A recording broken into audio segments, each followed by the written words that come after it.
So I've got something I really want to unbox. Why don't you come over here and help me show the people? Hi everyone. What's in the box? What is in the box? What is in the box? So I have a penchant for lovely swords, and some of the best swords that you can get that are made in the United States, and in fact, made in New Glarus, Wisconsin, are from Albion Swordworks.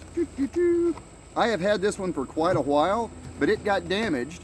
So Albion, in their infinite love and wisdom of their craft, told me to send it back to them and they would refurbish it.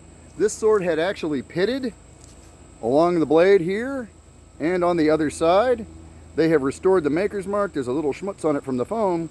And they had also redid the hilt entirely. This sword is about 15 years old, had a little bit of wear on it and had some pitting around the blade. They refurbished it for, I think they cut me a little bit of a deal because they were nice, so I don't want to tell you just how little it was for this approximately $1,000 sword to be rendered back to new, but it was extremely reasonable for the amount of work they had to do, and I am extremely happy.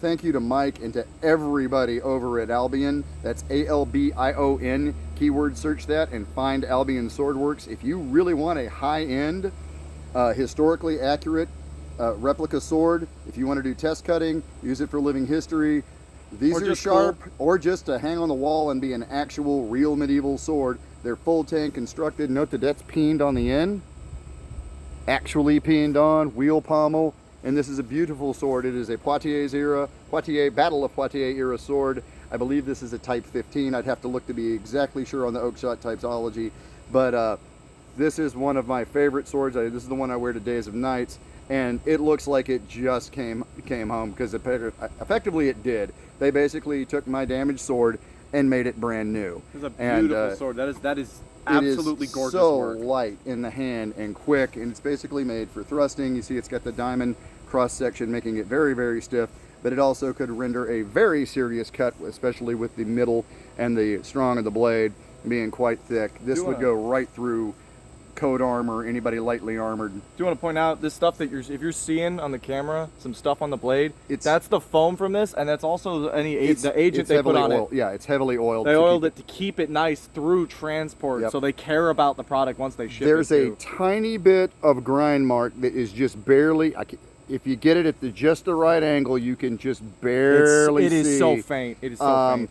I've actually got to actively look for it, and I know it's there because that's where the damage was.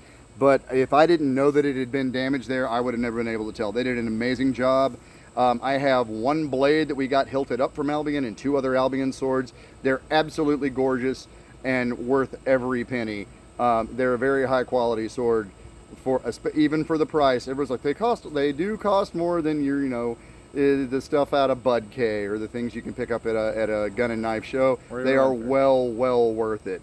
This is a superior weapon, especially for the price, and I'm extremely happy with it. Thank you to Albion Swordworks. Check out Albion, Albion, keyword them, and go shop for some swords. Also, make sure you check out his channel, Middle Aged Man at Arms. And don't forget to check out House Corvo too, where he is featured on there. Obviously, I'm on this channel quite a bit. So make sure you check us both out. Check out their products. Check out all the crazy fun LARP, HEMA, medieval reenactment, all the crazy stuff we do. And we'll see you in the next one. See you in the next one with swords.